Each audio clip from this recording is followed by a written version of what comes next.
In this video, I'm going to show you how to connect your TRENDnet router to your computer using an Ethernet cable. This is a simple and reliable way to set up a stable internet connection. Find the Ethernet ports on your router, usually labeled LAN. They are typically located on the back, and you'll often see 2 to 4 ports for connecting different devices.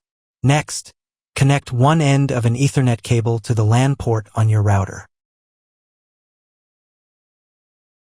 Connect the other end of the Ethernet cable to your computer's port, typically found on the side of laptops or at the back of desktop computers.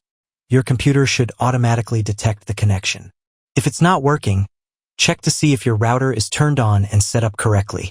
In the video description, you'll find a tutorial on how to optimize your TRENDnet router for improved performance, along with other useful guides. If you found this guide helpful, please give this video a thumbs up, subscribe to the channel, and share your thoughts in the comments.